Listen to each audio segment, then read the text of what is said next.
বাংলাদেশের বাইরে পৃথিবীর বিভিন্ন প্রান্তে যেখান থেকে চ্যানেল আই দেখছেন, আপনাদের সকলকে সাদর আমন্ত্রণ তৃতীয় মাত্রা দেখবার জন্য। সাম্প্রতিক নানা বিষয় নিয়ে আলোচনার জন্য আমার সঙ্গে স্টুডিওতে রয়েছেন আমার বায়ে বসা আছেন লিডার ফর এ বেটার ওয়ার্ল্ডের প্রতিষ্ঠাতা এবং ব্যবসায়ী, একটি দেশের তিনি অনারারি কনসাল জেনারেল বাংলাদেশে, কে মুজিবুল হক, এবং আমার ডানের রয়েছেন রাষ্ট্রবিজ্ঞানী নর্থ সাউথ ইউনিভার্সিটির ইতিহাস এবং দর্শন বিভাগের অধ্যাপক ডক্টর মাহবুবুর রহমান।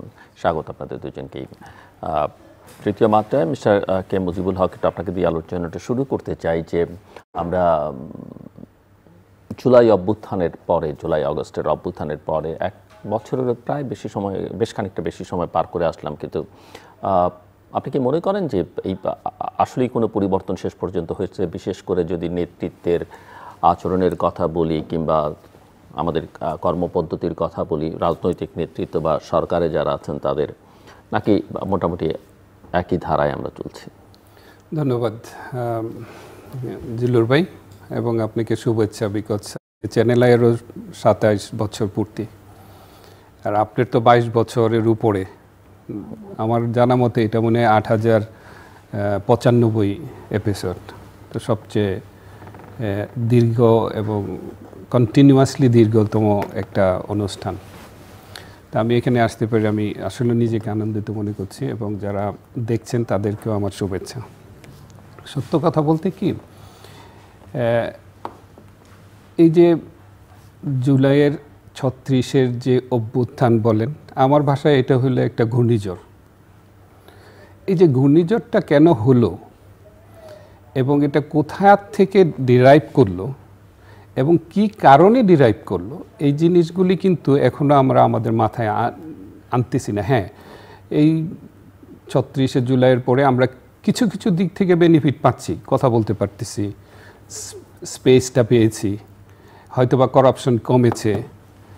কিন্তু যদি গোড়াতে যাই যখন একটা রাষ্ট্র ব্যবস্থার মধ্যে আমরা কি বলি, ওখানে ইনস্টিটিউশনগুলি ধ্বংস হয়ে গেছে, বিচার ছিল না, গুম খুন হয়েছে, মানবাধিকারের লঙ্ঘন হয়েছে এবং লুটপাট হয়েছে, এটা বাহ্যিক দৃষ্টিতে। কিন্তু এই যে প্রত্যেকটা জিনিস যে হয়েছে, এটার পিছনে আসলে কারণটা কি, কোত্থেকে এটা ডিরাইভ করলো?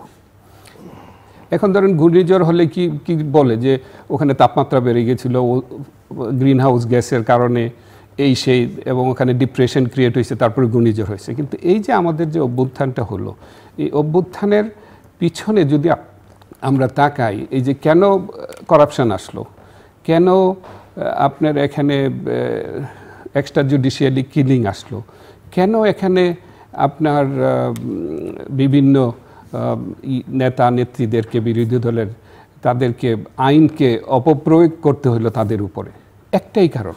আমি মনে করি যে পুরো জিনিসটা ডিরাইভ করেছে নেতা এবং নেতৃত্ব থেকে। যখন নেতারা ক্ষমতায় চলে আসেন, যেমন মিষ্টি এক জায়গায় পড়লে অনেক দেখবেন পিঁপড়া মাছি টাছি আসে, তো নেতা যখন একটা ক্ষমতার সংস্পর্শে যান, তার পাশে কিন্তু ইমিডিয়েটলি কিছু দানবীয় কারিগর আসতে থাকেন, এবং নেতারা যখন দানবীয় কারিগরদের দ্বারা পরিবেষ্টিত থাকে প্রাসাদের ভিতরে, জনগণের সাথে তারা বিচ্ছিন্ন করে ফেলে, তারা তকমা দিবে, বেশ বড় বড় তকমা দিবে, এবং ওনার মাথায় ঢুকাবে, এবং নেতৃত্বে যারা আছে সবাইকে একটা কথা বলবে যে আপনি এইটা করলে 5 বছরের জায়গায় 10 বছর থাকতে পারবেন, 15 বছর থাকতে পারবেন, 50 বছর থাকতে পারবেন, 42 সাল পর্যন্ত প্ল্যান করেন। আর এটার জন্য কি করতে হবে? বেশি কিছু করতে হবে না, শুধু এই নির্বাচনটাকে নিয়ে আপনি একটু তালবাহানা করবেন, এবং যেই জায়গায় স্ক্রু করা দরকার ওখানে কোথায়ও আপনার কারিগর লাগবে, কিছু কোর্টে, হাইকোর্টে কিছু কারিগর লাগবে, পুলিশে কিছু কারিগর লাগবে, প্রশাসনে কিছু কারিগর। এই দানব বানানোর জন্য কিন্তু রাষ্ট্রটাকে, কিছু দানবীয় রাষ্ট্র হওয়ার জন্য কিছু কারিগর অটোমেটিকলি চলে আসে পিঁপড়ার মতো, এবং ওরা এসে এমন একটা ফর্মুলা দিবে, এই নেতা হয়ে যায় কিন্তু স্বৈরাচার। তো অ্যাকচুয়ালি এই জিনিসগুলির দিকে আমরা খেয়াল করতে পারি না। আমরা ঠিক আছে করাপশন, আপনি ধরেন আগের সময় আমাদের একজন বাংলাদেশের সবচেয়ে আমি মনে করি যে শ্রদ্ধাভাজন ব্যক্তি, নেতা বলতে পারেন, বাংলাদেশে এখন ওনার কি হয়েছে, ওনাকে একটা দেশের রাষ্ট্রপ্রধান ওনার পরিবারকে একটা ব্যক্তিগতভাবে টাকা দিয়েছেন ওনার স্বামীর জন্য একটা চ্যারিটি করার জন্য। কিন্তু কি হলো, এটা কিন্তু বাংলাদেশ গভর্নমেন্টের টাকা না, এটা একটা উপহার, উনি এটা ব্যবহার করবেন। কিন্তু ওনার এটাকে বলা হইলো যে না, উনি ক্ষমতার অপব্যয় ব্যবহার করেছেন, ওই ট্রাস্টটা ওনার বাসার অ্যাড্রেসে হয়েছেন। কিন্তু যেই বাসাটা, এটাও কিন্তু পার্লামেন্ট অ্যাপ্রুভ করে ওনাকে দিয়েছে। ওই পার্লামেন্টে কিন্তু ওই সব দল ছিল, যেই দল সবগুলি দল মিলে কিন্তু পার্লামেন্টেই একমাত্র বাড়ি অনুমোদন দেওয়া হয়েছিল যে উনি যেই বাসাটাতে থাকতেন আমার জানা মতে। তো এখন করে দিল, করলো কেন? একটাই কারণ, ওই যে দানব বুদ্ধি দিয়েছে যে ওনাকে তো ফাঁসাতে হবে, পপুলার নেতা, আপনার ইলেকশনে যদি ওনাকে বাইরে রাখতে পারেন তাইলে আপনি পাশ করে যাবেন। তো দানব বলছে কিভাবে করতে হবে, এক দানব হয়ে গেছে দুদক, এক দানব হয়ে গেছে লোয়ার কোর্ট, এক দানব হয়ে গেছে হায়ার কোর্ট। আপনার ওনাকে একজনে 5 বছরের দিয়ে দিল, কারণ আইনে তো আসে না। 5 বছরের পরে দেখা গেল যে না, 5 বছর পরে তো উনি আবার নির্বাচনে প্রতিদ্বন্দ্বিতা করতে পারবেন। হাইকোর্টে একদম রকেটের মতো স্পিড গতিতে ওনাকে আবার এটা 10 বছর করে দিলেন। অ্যাকচুয়ালি আমি যেই কথাটা বলতেছি যে মেইন যে কজটা, এই কজটা হলো কি জানেন, আমরা যখন নেতাদেরকে আমরা পছন্দ করি, ক্ষমতা দিই, এই নেতাদের এবং নেতৃত্ব তার পাশে যারা আছে, লিডার অ্যান্ড লিডারশিপের ক্রাইসিসের কারণে বারবার কিন্তু আমরা এই ঘূর্ণিঝড়ে পড়তে হচ্ছে। আমরা 90 সালেও পড়েছি, এবং এটাই দেখেন 86-এর নির্বাচন যদি সঠিক দিয়ে দিত এটা হইতো না, ঘূর্ণিঝড় 90-তে। এইটাও যদি বলতো সরি ঠিক আছে বসেন, আপনারা না করলে আপনারা যেভাবে চান এইভাবে আমি নির্বাচনটা করি, তাইলে কিন্তু 90-এর ঘূর্ণিঝড় বা অভ্যুত্থান হোয়াট এভার আপনি বলেন হতো না। কিন্তু আপনি যদি 14, 18 এই সমস্ত প্রফেশন না করতেন, এই 24-এর এই আন্দোলন হতো না। এটা ডিরাইভ করছি কিন্তু যে মানুষ থেকে আপনাকে স্বৈর শাসক করে ফেলবে, আপনাকে জনগণ থেকে বিচ্ছিন্ন করে দিবে, জনগণের আশা প্রতিফলিত হবে না, আর আপনি ক্ষমতায় থাকার জন্য জনগণকে আপনি গুম করবেন, খুন করবেন, আপনার আবার এই দানবদেরকে খাওয়ানোর জন্য লুটপাট করবেন, ওরা তো বেশি খায়, টাকা পয়সা বেশি লাগবে, করতে যাই বিচ্ছিন্ন হয়ে যান। মানুষও তো পারে না কতক্ষণ, আস্তে আস্তে আস্তে আস্তে ওখান থেকে এসে এই হয়। তো যেই কথাটা জিল্লুর ভাই বলতেছিলেন যে আসলে আমরা কি পেয়েছি, আমরা কি এখন নেতৃত্ব পেয়েছি? হ্যাঁ, আমরা স্পেস পেয়েছি আলহামদুলিল্লাহ। একজন আমাদের বিশ্ববরেণ্য নেতা আমাদের এখন ইন্টারিম গভর্নমেন্টের নেতৃত্ব দিচ্ছেন। কিন্তু আপনি যদি, আমি ব্যক্তিগতভাবে দেখি যে আগে কে কি বলতো অহংকারের সাথে, এখন কে কি বলে, এখন একজন অ্যাডভাইজার কিভাবে কথা বলে, আপনি বিশ্বাস করেন এটা একজন অ্যাডভাইজার জনগণের নেতা এইভাবে কথা বলতে পারেন? আমি আছি, আমি দেখি অনেক সময় নিজে। এবং একজন এই দেখেন আমাদের কয়েকজন ইয়াং নেতাকে আল্লাহ বাংলাদেশের সবচেয়ে বড় সম্মান দিছে। আমার মনে হয় শেখ মুজিবের পরেই ওনারা এত সম্মান পেয়েছেন। কিন্তু সম্মানটা তো আপনাকে আল্লাহ একটা ডায়মন্ড দিয়েছে, আপনি তো এটাকে ওইভাবে রাখবেন না। আপনাকে এটা দিয়ে যদি জুতা পরিষ্কার করেন তাহলে তো হবে না। আপনার কথা, আপনার অ্যাপ্রোচ, আপনার অ্যাটিটিউড, আমি যখন দেখি যে ওনার একজন ইভেন এই যারা এইটার মানে এই যে গভর্নমেন্টকে পাল্টানোর ব্যাপারে আন্দোলনের পক্ষের শক্তি 4 ভাগ হয়ে গেছে। এবং আগে যেরকম ধরেন হয়তো যে না ঠিক আছে এই ধর্মের রাজনীতি করে ওরে ফাঁসি দাও, ফাঁসি দেওয়ার পরে আরেকজন রয়ে গেল, ওর এই পার্টি আর ওই পার্টির নামকে যোগ করে দাও, যোগ করে দিয়ে ওকেও ফাঁসির কাছাকাছি নিয়ে আসো। এখনও দেখতেছি যে এই কথাটা একই রকমের, কিন্তু পার্সোনাল অ্যাটিটিউড কিন্তু সেম। আমি আসছি আবার আপনার কাছে, আমি আসছি প্রফেসর মাহবুবুর রহমান। আপনি শুনছিলেন এবং এই পরিবর্তনের পরে অনেকগুলো, এখন তো সরকার প্রধানকে কেউ 50 বছরও চাই, তিনি নিজের মুখেই বলেছেন। আমরা প্রচুর সংস্কারের কথা শুনি, আমরা একসময় ট্রুথ অ্যান্ড রিকনসিলিয়েশনের কথা শুনলাম।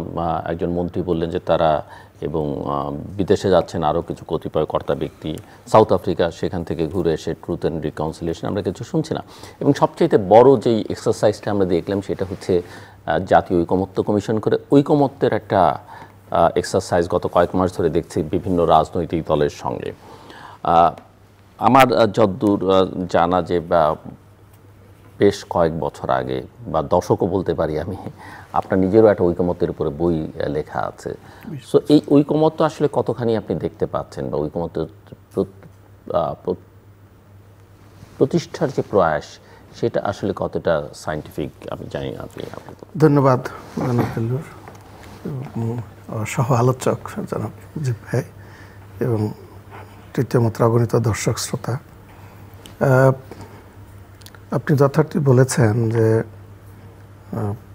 ঐকমত্যের যে প্রয়াস এটার অগ্রগতিটা সবারই আগ্রহের বিষয়, যে আমরা কোথায় দাঁড়িয়ে আছি, আমরা কোথায় যেতে চাই, এই পথে প্রতিবন্ধকতা কি, আসলে তো অ্যাসেসমেন্ট হওয়া দরকার। তো আমি বলবো যে ঐকমত্যের উদ্যোগটা ভালো, এতে কোনো সন্দেহ নেই। কারণ হলো যে একটা সিভিল সমাজ, একটা নাগরিক সমাজকে একটু সুন্দর গণতান্ত্রিক প্রক্রিয়ায় নিতে হলে আলাপ আলোচনাটা সবচেয়ে উত্তম পদ্ধতি, অ্যাজ অপোজ টু সংঘাত। কারণ রাজনৈতিক ব্যবস্থায় যত বেশি গোলযোগ এবং সংঘাত হবে, গণতন্ত্র তত বেশি বাধাগ্রস্ত হবে। সেজন্য প্রতিষ্ঠানগুলোকে কার্যকর করা দরকার হয়।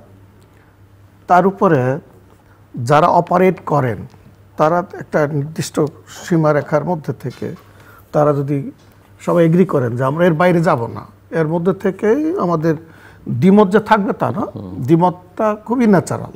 ঐকমত্য মানে সব বিষয়ে একমত হবে এটা নয়, তবে মেজর ইস্যুগুলোতে কাঠামোতে একমত হতে হবে। কিন্তু আমার কাছে যেটা মনে হয়েছে যে একটা উদ্যোগ ভালো, বাস্তবসম্মত, যে রাজনৈতিক দলগুলো 30টার মতো দল এত দীর্ঘদিন তারা একসাথে বসে এক ছাদের নিচে আলাপ আলোচনা করেছেন, তাদের সর্বোচ্চ প্রচেষ্টা তারা করেছেন, এটা প্রশংসনীয় এবং একই সাথে যারা এটা ফ্যাসিলিটেট করেছেন তাদেরকে অভিনন্দন। তবে সমস্যাটা রয়ে গেছে, সেটা হচ্ছে যে ঐকমত্য কি এলিট কনসেনসাস, যে যারা একটু মানে সমাজের প্রধান ব্যক্তি বা দল শুধু তাদের মধ্যেই হয়ে গেলে এটা কি জাতীয় ঐকমত্য হয়, এটা একটা প্রশ্ন। দ্বিতীয় হলো যে তারা নিজেরাই একমত হবেন দলীয় দৃষ্টিভঙ্গির বাইরে এসে, এটা খুব কমই হয়, খুব কমই হয়। তার উপরে যেটা সবচেয়ে আমার মনে হলো যে ঐকমত্যের জন্য কিন্তু জনমতের প্রতিফলনও দরকার হয়। কারণ ঐকমত্য কোনো চাপিয়ে দেওয়ার জিনিস না, এটা হচ্ছে অনুসন্ধান করার বিষয়। সমাজের অভ্যন্তরে মানুষের চেতনা, তার উপলব্ধি, তার আকাঙ্ক্ষা, এটাকে ধারণ করবার বিষয়। তো সেজন্য ডেফিনেটলি একটা এডুকেটেড এনলাইটেন গ্রুপ, সেটা রাজনৈতিক দল হোক, নাগরিক সমাজের লোকজন হোক, তারা এটাকে এগিয়ে আনতে পারে। কিন্তু at the end of the day এটা কিন্তু জনগণের হাতেই ছেড়ে দিতে হবে, তার উপরে কোনোটাই টেকসই হবে না, এটা মনে রাখতে হবে। তো সেই জন্যে আমার কেন জানি মনে হলো যে ঠিক জনগণকে যেইভাবে গুরুত্ব দিয়ে ইনভলভ করে এটা হওয়ার কথা ছিল সেভাবে হয়নি। এখনও যে এত বৈপরীত্য এতটা এইভাবে যেত না যদি কারোর মধ্যে ধারণা হতো যে আমরা একমত হলেই কারবার শেষ, কেমন, এটা কিন্তু ভুল ধারণা। আমি জাস্ট একটা উদাহরণ দিচ্ছি, যেহেতু জিল্লুর আপনাকে ধন্যবাদ, আপনি আমার বইয়ের রেফারেন্সটা টেনেছেন। দেখুন, শিক্ষকদের একটা স্বভাব হলো তারা তাত্ত্বিক কচকচানিতে চলে যায়। আমি কিন্তু তাত্ত্বিক কচকচানিতে যাব না, সংক্ষেপে শুধু দুটো জিনিসের দিকে দৃষ্টি আকর্ষণ করব।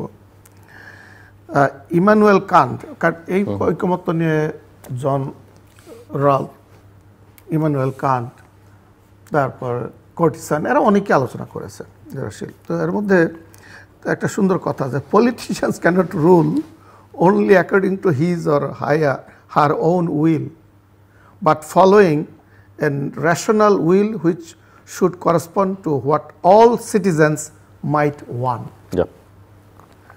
This rational will is identified by the public use of reason, applied to the public powers, and expresses the rights of the citizens.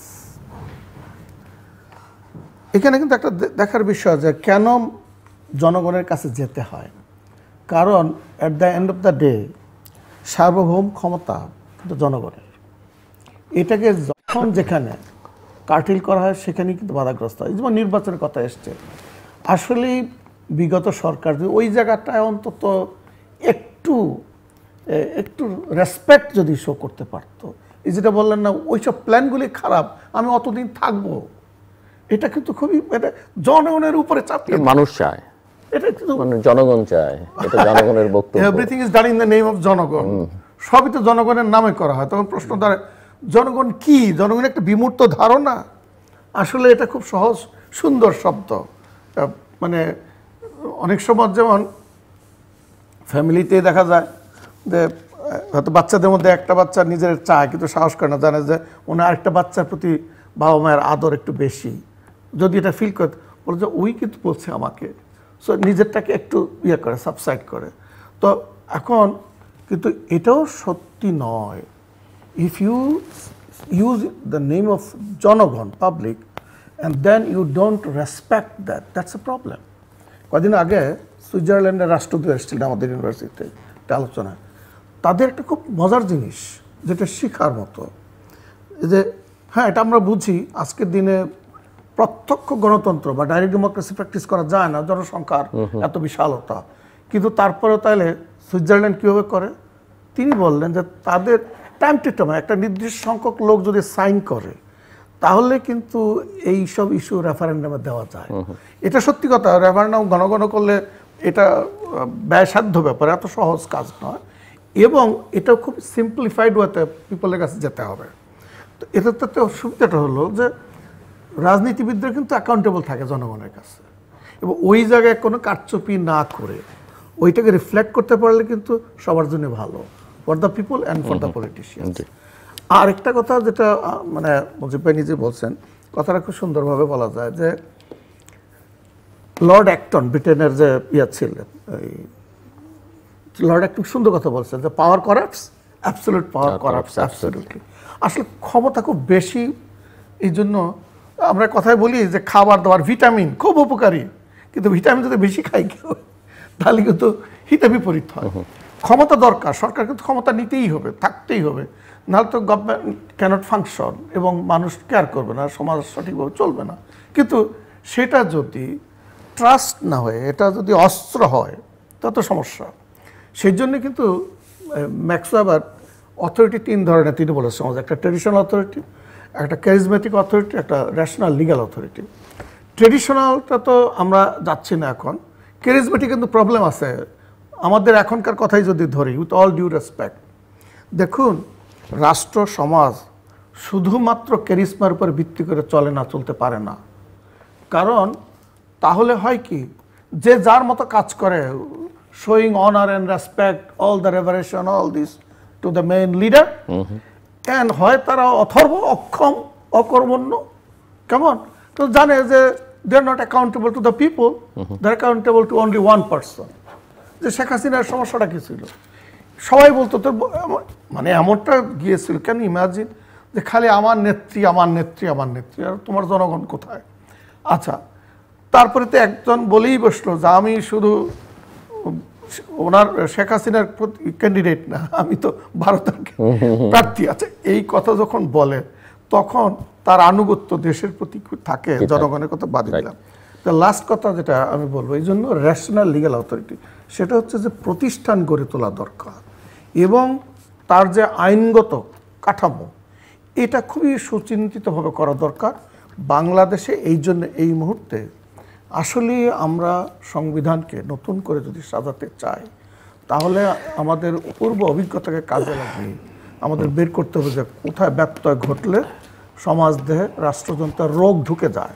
কিছু কিছু ভাইরাস আছে, এইগুলো কিন্তু ঢুকলে এই শুধু ক্যান্সারের চাইতে মারাত্মক, তখন শুধু রেডিয়েশনের কাজ করে না, কেমো দিতে হয়।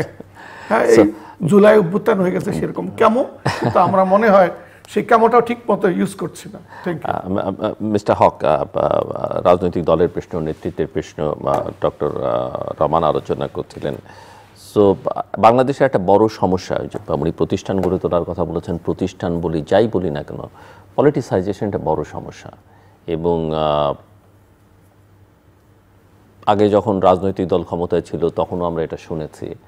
এখন যখন রাজনৈতিক দল নয়, একটা অন্তর্বর্তীকালীন সুশীলদের সরকার, তখনও কিন্তু আমরা দলীয়করণের কথা শুনছি। কয়েকদিন আগেই একটা অনুষ্ঠানে, যে অনুষ্ঠানটিতে আমিও ছিলাম, সেখানে সরকারের একজন উপদেষ্টা বলছেন যে সরকার পরিবর্তনের সঙ্গে সঙ্গে দেখা গেল সব কিছু রাজনৈতিক দলগুলো ভাগাভাগি করে নিচ্ছে, তো আমাদের তো কিছু করার নাই। তো আমি একটু শুনতে চাই আপনার কাছ থেকে, আপনি কি দেখেন?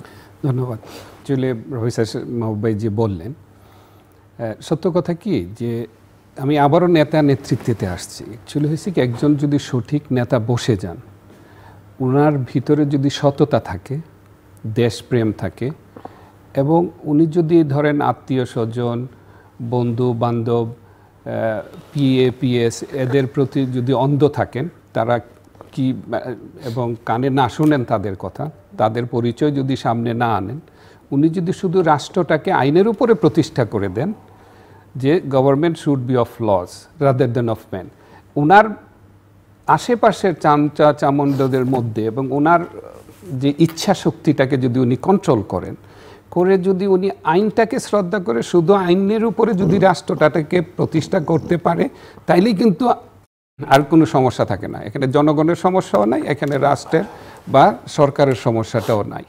এখন আপনি যেই জিনিসটা বললেন অ্যাকচুয়ালি দুঃখজনক। অ্যাকচুয়ালি আমি আপনাকে বলছি আগেই যে আমি কোনো পার্টির নাম বলবো না বা নেতার নাম বলবো না, আমি বলতে চাচ্ছিও না।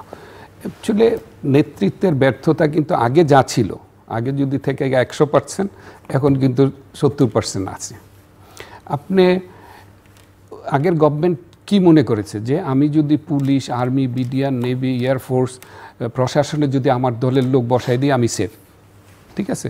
কিন্তু তাকে তো সেফ করে নাই দলীয়করণ।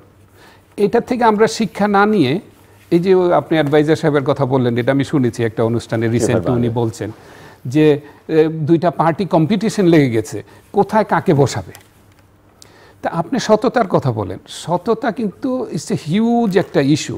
নেতাকে সৎ হতেই হবে। আপনি মিশরে যে মোরসির গভর্নমেন্ট, এর চেয়ে সৎ গভর্নমেন্ট কিন্তু নাই হিস্ট্রিতে। ওনার ওয়াইফও ওনাকে ফার্স্ট লেডি বলতেন না, উনি ওই প্রাইমারি স্কুলে টিচারই করতেন, কিন্তু সততা কিন্তু ওনাকে রক্ষা করে নাই, because he was not a good manager.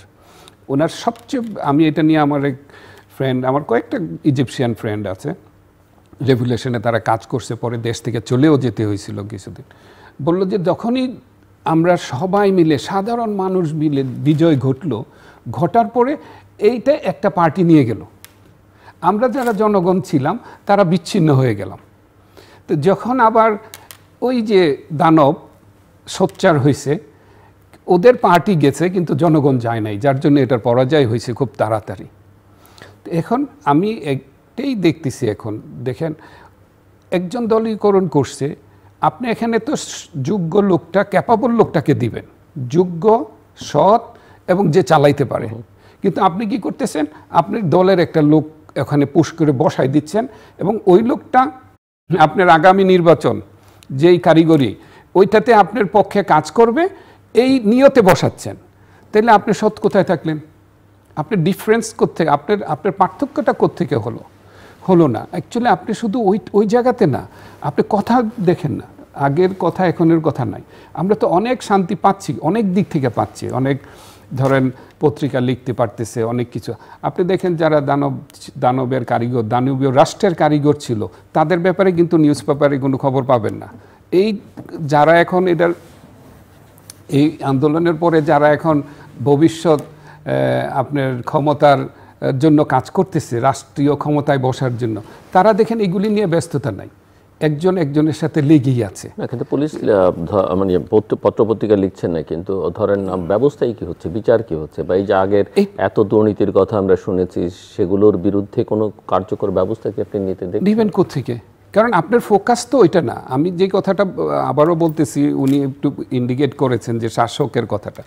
আগে আমরা কেন এই কাজগুলি, এই অধপতন কেন হইল, এত কষ্ট, এত রক্ত কেন আমাদেরকে দিতে হলো, এই জিনিসটা থেকে শিক্ষা নিয়ে, ইতিহাস থেকে শিক্ষা নিয়ে যদি আমরা এই কাজগুলি রিপিটেশন না করি, তাইলেই তো এটা সফলতা আসবে। আমরা একত্রিত থাকতে হবে, আমাদেরকে স্যাক্রিফাইস করতে হবে, আমাদেরকে বিনয়ী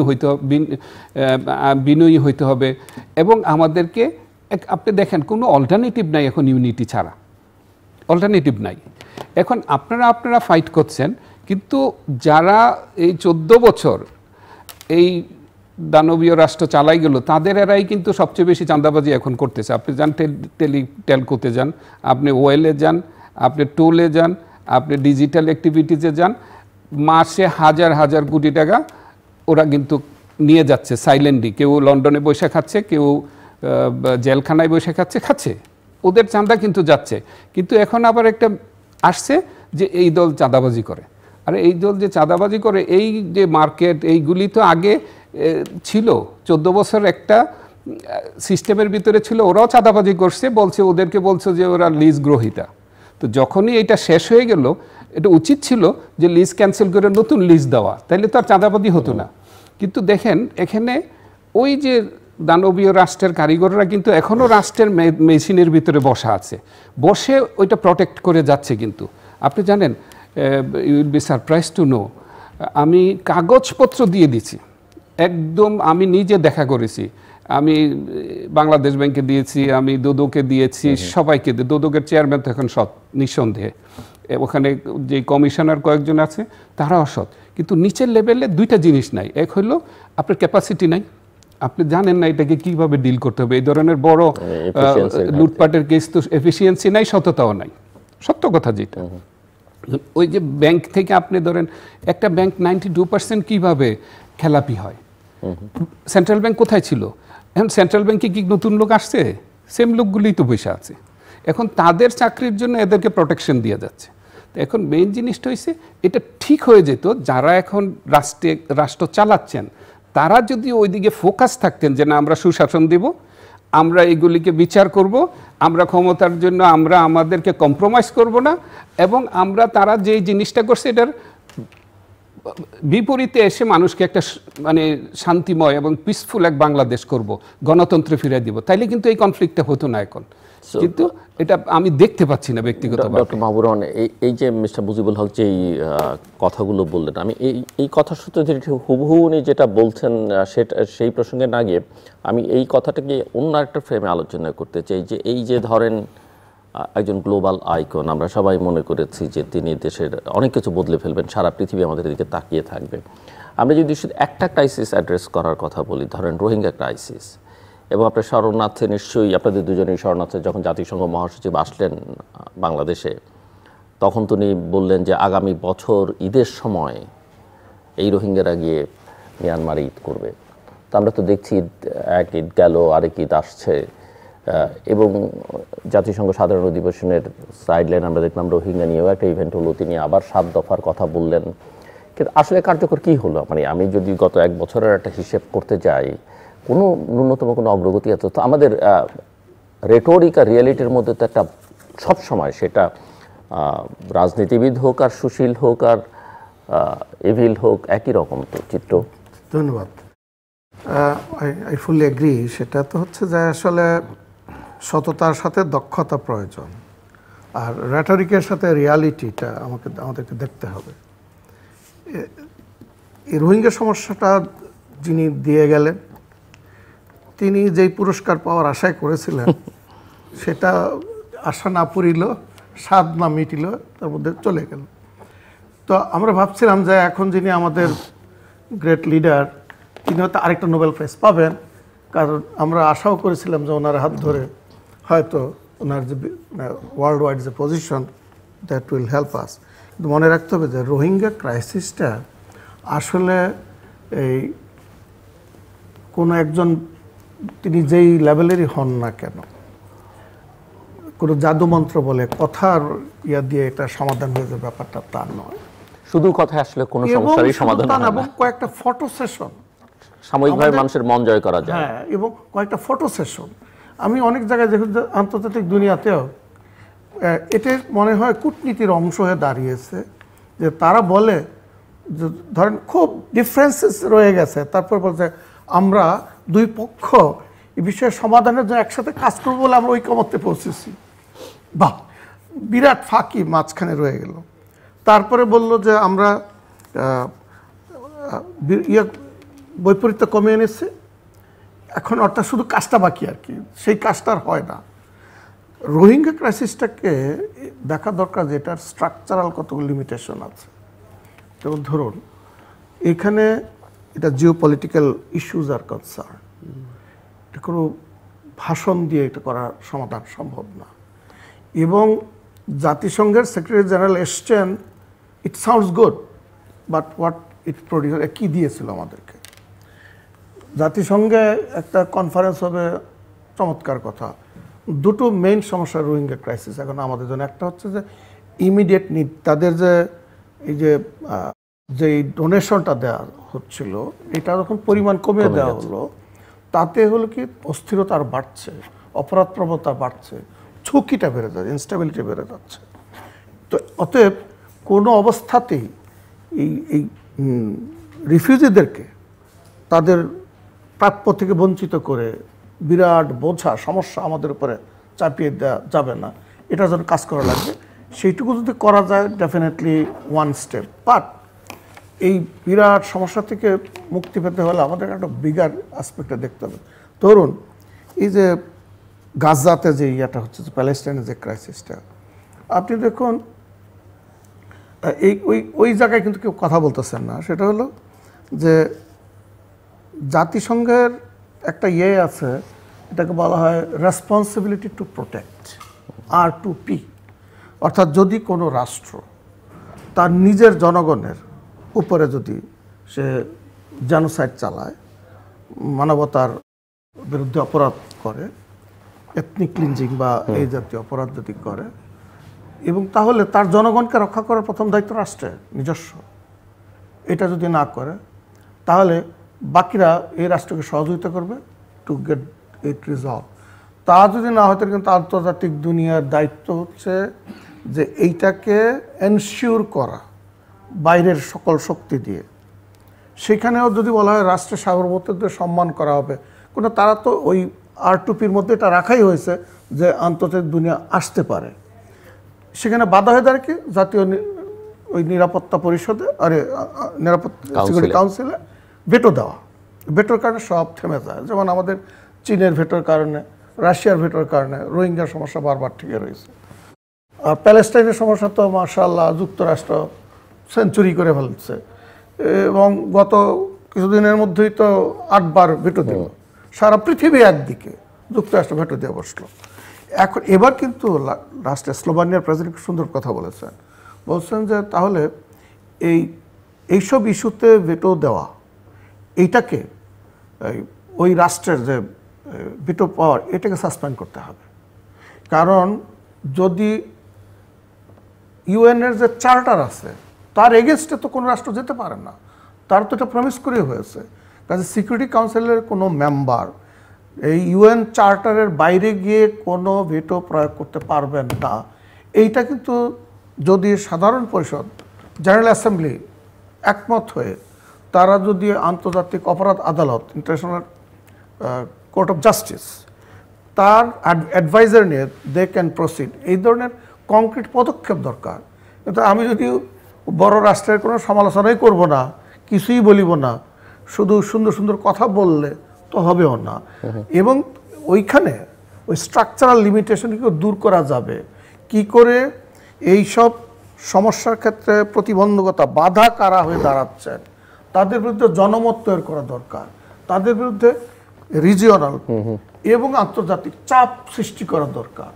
এগুলো করতে পারলে কিন্তু কিছুটা সামনের দিকে অগ্রসর হওয়া যাবে, অন্যথায় এই চিরা ভিজবে না শুধু এই ধরনের কথা। মিস্টার মুজিবুল হক, আপনি কথা প্রসঙ্গে আদালতের প্রসঙ্গ টেনে নিচ্ছিলেন, তো আমি একটু বুঝতে চাই যে আপনি কি মানে বিচার বিভাগের বর্তমান অবস্থা নিয়ে আপনার কোনো সংশয় আছে কি না, এবং থাকলে সেখানে আমাদের করণীয় কি? আপনি পুলিশের প্রসঙ্গটা, নির্বাচনের প্রসঙ্গটা টেনেছিলেন। আমরা জাতীয় নির্বাচন নিয়ে প্রচুর কথা বলছি, হবে কি হবে না, নির্বাচন কেমন হবে, সেগুলো নিয়ে নানা প্রশ্ন আছে।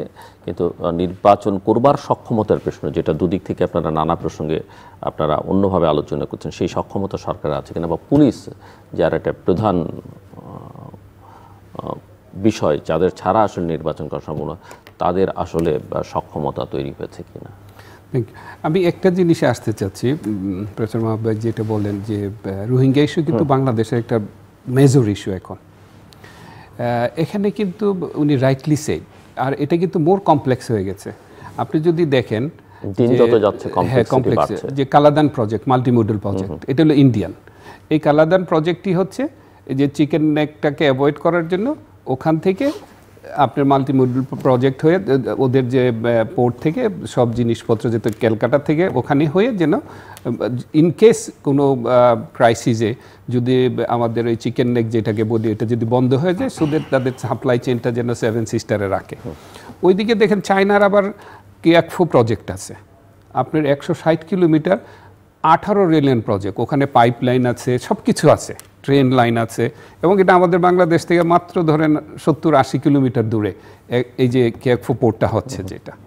আচ্ছা, আরেকটা ইন্টারেস্টিং ব্যাপার, আরাকান আর্মি কিন্তু এখন কন্ট্রোল করে আমাদের সাথে, এবং রোহিঙ্গাদের যে এরিয়াটা ডিসপিউটেড এরিয়াটা, এখানে কিন্তু মায়ানমার আর কন্ট্রোলে নাই, সত্য কথা।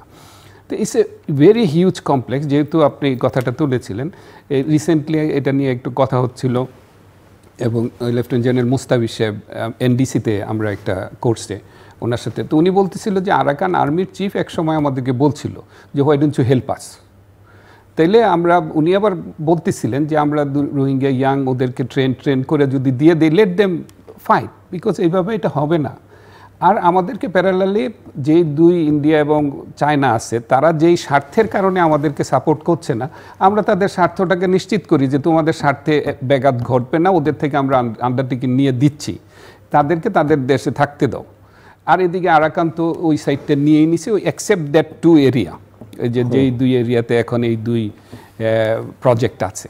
তো এটা ইনফ্যাক্ট আলটিমেটলি রাইটলি সেড, যে এটা বক্তৃতা দিয়ে মিটিং করে এইভাবে হবে না, যে এটা আমাদের গাজাতেও হচ্ছে না, সারা পৃথিবী বলতেছে যে এটা জেনোসাইড হচ্ছে, এথনিক ক্লিনজিং হচ্ছে, কিন্তু একজন শুনছে না, আর একজনের কারণেই কিন্তু সব কিছু শেষ হয়ে যাচ্ছে।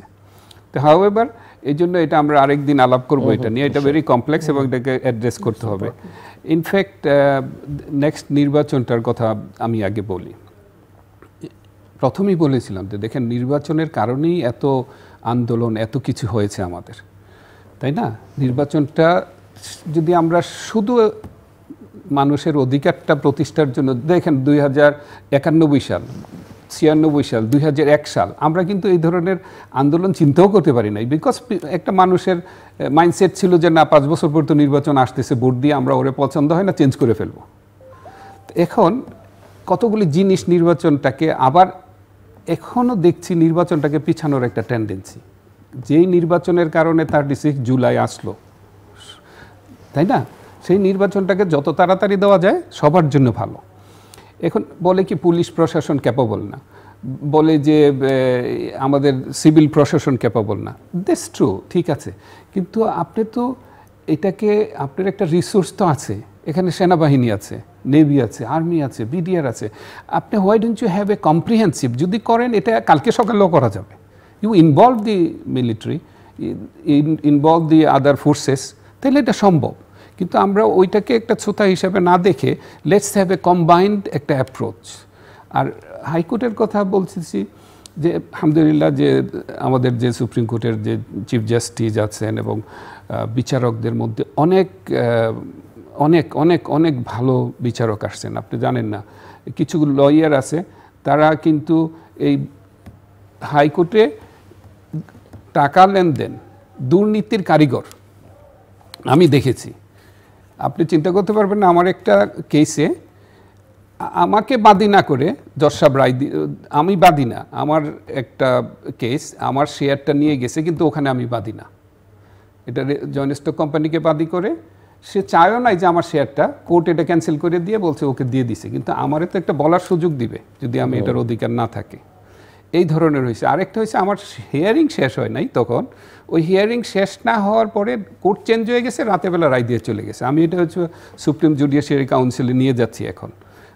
তো পরিবেশ একটা ফিরেছে হাইকোর্টে, নিশ্চিত, এটা নিঃসন্দেহে। এখন ম্যাডামকে যেমন যে 5 বছর 10 বছর করে ফেলছে, এরকম কিছু হবে না, কিন্তু কারিগর কিন্তু ওখানে অ্যাক্টিভ আছে।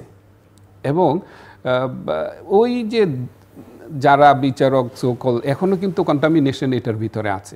তা আমার একটা হাম্বল রিকোয়েস্ট সরকারের কাছে যে যদি আপনি বিচার ব্যবস্থা ঠিক করে দেন, আপনার কিন্তু 80% প্রবলেম সলভ হয়ে যাবে দেশের, মানে কোনো সন্দেহ নাই।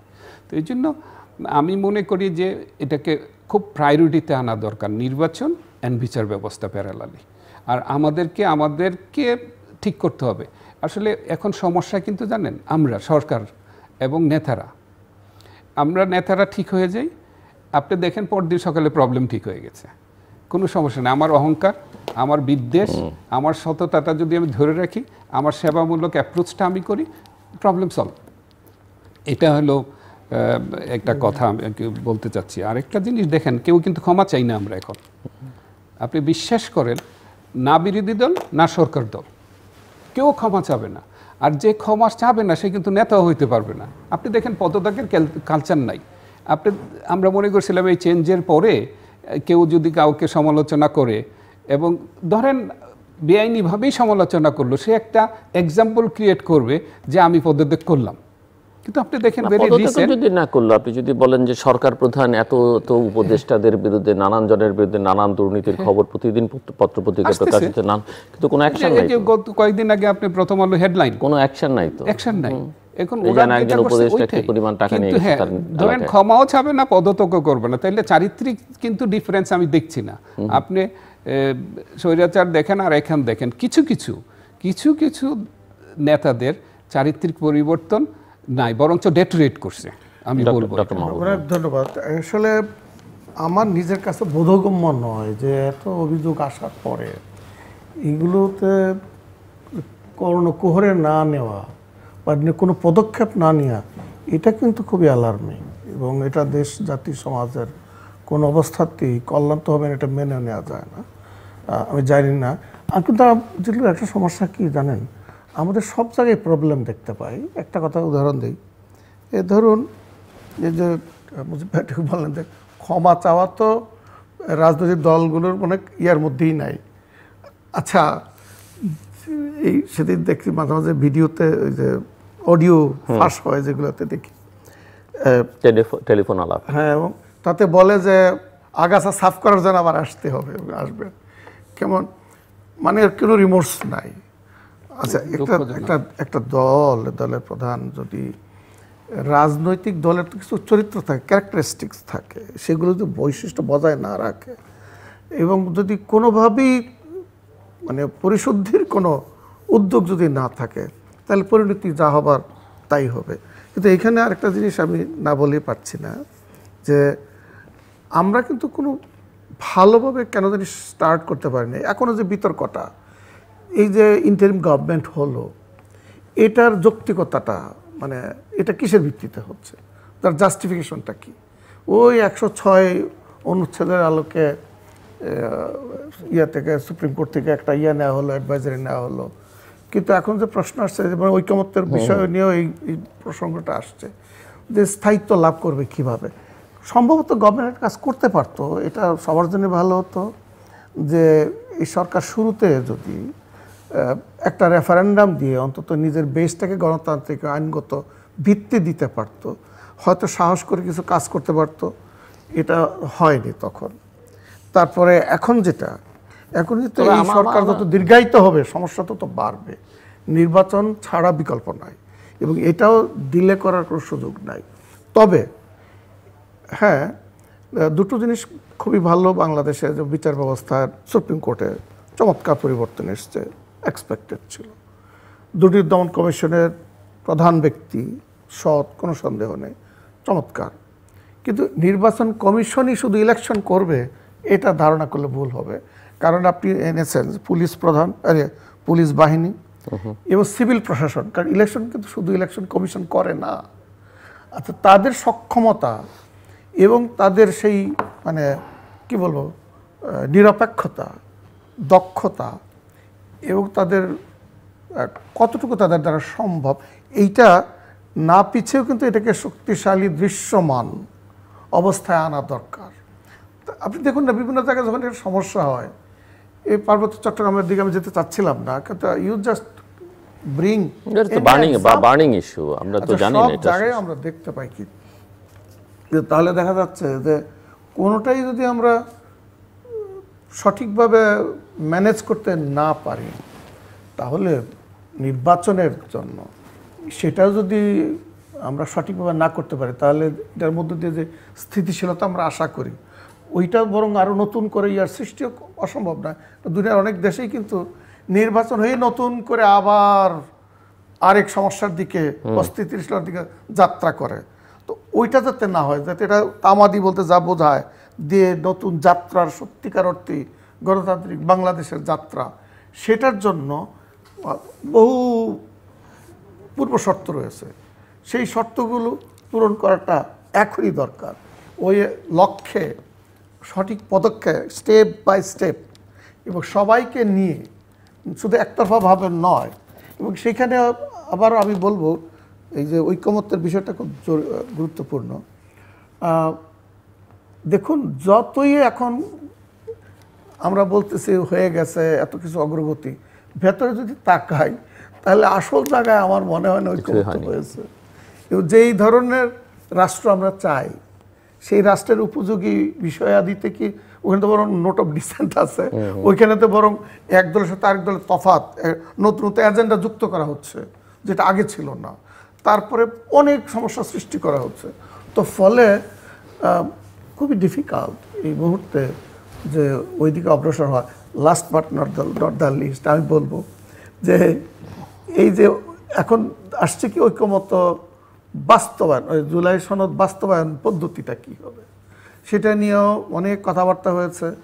তো এখন প্রশ্ন দাঁড়াচ্ছে, এটা কি কনস্টিটিউশনাল অর্ডার, সাংবিধানিক একটা আদেশের মাধ্যমে হবে, নাকি গণভোটে দিতে হবে, নাকি এই আগামী যে নির্বাচনটা হবে তারপরে যারাই নির্বাচিত হবেন তারা পরে ঠিক করবেন এবং বাকি ইমপ্লিমেন্ট করবেন। এখানে কিন্তু আবার একটা জিনিস আমি রাষ্ট্রবিজ্ঞানের ছাত্র হিসেবে আমি বলবো, এটা কার পক্ষে বিপক্ষে যাক আমি সেটা দেখছি না। I hope people will take in that spirit. সেটা হচ্ছে নির্বাচন এবং গণভোটের মধ্যে কিন্তু বিরাট তফাৎ রয়েছে। গণভোট হচ্ছে ইস্যু ভিত্তিক হয়, যেটা আমি সুইজারল্যান্ডের উদাহরণ দিলাম। সেখানে এই ইয়াটা কি বলা, এটাকে একটা বিশেষ প্রপোজালের উপরে সমগ্র জনগণের মতামত নেওয়া। জনগণ যখন তা ইনভলভ হয় তখন এটার কিন্তু লেজিটিমেসি বাড়ে। আচ্ছা, এটা স্টেবিলিটি আসে, কারণ পুরোটাই কনসেনসাস হবে না যদি এটা সাস্টেইনেবল না হয়। আমরা কিছুদিনের জন্য একমত হলাম, পরে কাজটা সেরে ফেলি, তারপরে গিয়ে দেখা গেল কেন আমরা এর আগে বহুত ইয়া হয়নি, 90তে আমরা ইয়া করিনি, ওই 3 জোটের রূপরেখা হয়নি, আমরা কি টিকে রয়েছি? আচ্ছা, তারপরে এই যে তত্ত্বাবধায়ক সরকারের, সেখানে কি কোনো দলই তো থাকলেন না তাদের ইয়াতে। তো ফলে রাজনৈতিক দলগুলো নির্বাচনের আগে এবং নির্বাচনের পরে তাদের প্রায়োরিটি লিস্ট কিন্তু চেঞ্জ হয়ে যায় এবং আচরণের ধরনটাও চেঞ্জ হয়ে যায়। এইগুলো কিন্তু মোটেই ভালো লক্ষণ নয়। সো আমরা একটু শেষের দিকে জাস্ট 2-3 মিনিট করে দুজনের জন্য ক্লোজিং রিমার্কস। মিস্টার কে মুজিবুল হক। আমি মনে করি এখন আমরা কিন্তু একটা যে যাই বলি একটা ক্রাইসিসে আছি। এই জন্য আমাদের যে দলগুলি আছে তার নেতৃবৃন্দ, যেমন 90-এ যেমন একটা কনসেনসাস হয়ে গিয়েছিল, এটাকে নিয়ে আসতে হবে এবং ওনাদেরকে প্রতিজ্ঞাবদ্ধ হইতে হবে যে না, আমরা আগের নৈরাজ্য চাই না।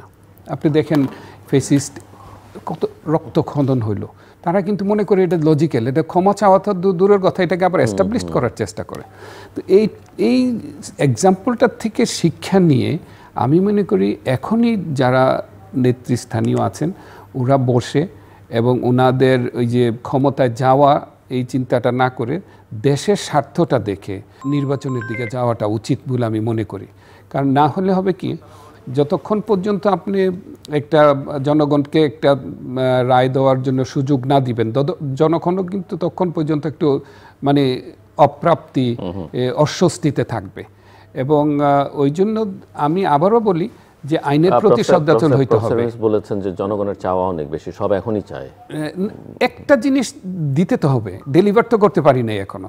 তো এই জন্য আইনের উপরে থাকা উচিত, চেতনার উপর না। ধরেন আমরা 71-এর চেতনা একজনের কাস্টোডিয়ান ছিলেন, 24-এর চেতনাটা যেন জনগণের চেতনা থাকে, এটার জন্য এইটার কাস্টোডিয়ান যেন একটা দল বা কিছু ব্যক্তি না হয়। তাইলেই কিন্তু এটার সুফলটা আমরা পাবো। আর যদি ওইটাকে কেন্দ্র করে আমরা বিভক্ত হয়ে যাই এবং আমরা ভাগাভাগি হয়ে ক্ষমতাকে লক্ষ্য করে যদি আমরা আগাতে যাই, ব্লেম গেম, একজনকে অপবাদ দিতে থাকি, তাইলে আলটিমেটলি ইন লং রেঞ্জ কিন্তু আমাদের এই যে পরিবর্তনের পরে যে শ্বাস ফেলেছি, ওই শ্বাসটা কিন্তু আর এখন মানে প্রশান্তিতে ফেলতে পারবো না। ধন্যবাদ। প্রফেসর মাহবুবুর রহমান। আসলে আমাদের কিন্তু বলবো বাংলাদেশে অনেক ক্রান্তি লগ্নে এসে দাঁড়িয়েছে, ক্রস রোডস যাকে বলা হয়। আমরা যখন ড্রাইভ করি, আমরা যখন এরকম ক্রস রোডে যাই, তখন যদি সঠিক পদক্ষেপটা না নিই তাহলে কিন্তু আমরা বহু ঘুরতে হয়। যুক্তরাষ্ট্রে তো এমন কয়েক মানে বলবো 100 মাইলের মতো ঘুরতে হয়, অনেক সময় দেখা গেল যে ঘুরে আসা যাচ্ছে না ওই জায়গায়। তো আমাদের আর কত রক্ত দিতে হবে, আর কত সাফারিং। 54 বছর হয়ে যাচ্ছে একটা দেশ স্বাধীন হলো। আমাদের এই স্বাধীনতার মূল্য, আমাদের এই স্বপ্ন, এগুলো বাস্তবায়নের জন্য আমরা অনেক এক্সপেরিমেন্ট পার হয়ে এসেছি। কাজেই এটা সঠিক সময় যে আমরা খুব সাবধানে পা ফেলব এবং দেশের স্বার্থটাই আমরা প্রায়োরিটি দেব। দিলে পরে দলীয় স্বার্থ হাসিল হবে, দেশ যদি রক্ষা পায়, দেশের যদি শান্তি শৃঙ্খলা এবং অগ্রগতির পথে যদি অগ্রসর হয়, আমাদের রাজনীতির অনেক চরিত্র পাল্টে যাবে। আমাদের রাজনীতিবিদরাও আরও দায়িত্ববান হবেন, দায়িত্বশীল হবেন, অ্যাকাউন্টেবল হবেন, দেশ এগিয়ে যাবে, জনগণ উপকৃত হবে। দর্শক, অনুষ্ঠানের শেষ প্রান্তে আমরা সামাজিক যোগাযোগ মাধ্যম ফেসবুক, এক্স এবং ইউটিউবে তৃতীয় মাত্রা লাইভ স্ট্রিম হচ্ছে, আপনি দেখতে পারেন। টেলিভিশনের পর্দায় দেখতে না পারলে যে কোনো সময় যে কোনো স্থান থেকে ইউটিউবে তৃতীয় মাত্রা চ্যানেলটি সাবস্ক্রাইব করি পর্ব বা পুরোনো পর্বগুলো আপনারা দেখতে পারেন। প্রফেসর মাহবুবুর রহমান এবং mister K M Mujibul Haque, অসংখ্য ধন্যবাদ এই আলোচনা সেবার জন্য। দর্শক, আমার অতিথিরা যেটা বলছিলেন যে আমাদের দেশে অনেক দেশেই হয়, বাংলাদেশে প্রবণতাটা বেশি, অনেক কিছু জনগণের নামে হয়, জনগণের জন্য হয়, কিন্তু জনগণকে সম্পৃক্ত করে হয় না। জনগণের সেখানে মতামত থাকে না, ভূমিকা থাকে না, সবসময় জনগণ উপেক্ষিত থাকে এবং যে কারণে আমরা কোনো সমস্যার সমাধান করতে পারছি না। যদি ওনারা বলছিলেন যে একটা ক্রস রোড এসে দাঁড়িয়েছে বাংলাদেশ, এখান থেকে বাংলাদেশ আসলে সামনে এগোবে না, পেছনে যাবে না, অন্ধকারে ডুবে যাবে, বলা একেবারেই অসম্ভব। একটা বড় সংকট যেটা, সেটা হচ্ছে সদিচ্ছার অভাব। যারাই ক্ষমতায় যান তারাই ওই রাবণের মতো হন, যে যায় লঙ্কায় সেই হয় রাবণ।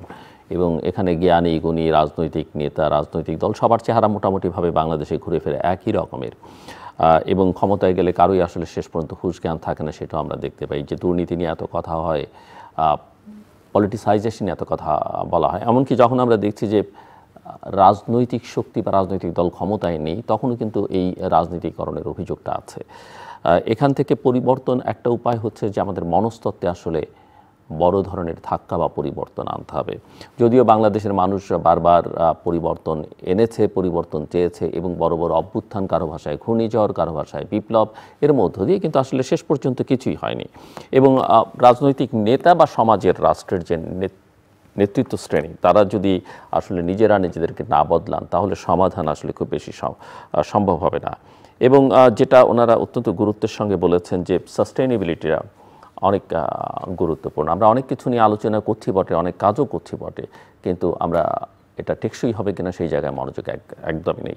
যে কারণে যে প্রতিষ্ঠানগুলো গড়ে তুলবার কথা বলেছেন, গণতন্ত্রের, বিশেষ করে গণতন্ত্রের ভিত হিসেবে কাজ করে যে প্রতিষ্ঠানগুলো, সেগুলো গড়ে তোলা এবং সেগুলোর একটা আইনি কাঠামোটা, শক্ত কাঠামো, সেটাও আসলে ঠিকঠাক করা দরকার, সেটাও আমরা দেখতে পাই না। আর সবচেয়ে বড় সমস্যা আমাদের এখানে আইনের শাসনের দুর্বলতা, নেই বললেই চলে। এখানে অ্যাকাউন্টেবিলিটি, জবাবদিহিতার অভাব এবং স্বচ্ছতার অভাব, এগুলো যদি নিশ্চিত না করা যায়, সমাজ রাষ্ট্র কখনোই গণতান্ত্রিক হয়ে উঠবে না। আমাদের সঙ্গে থাকবার জন্য অসংখ্য ধন্যবাদ। আপনার সবার জন্য শুভকামনা।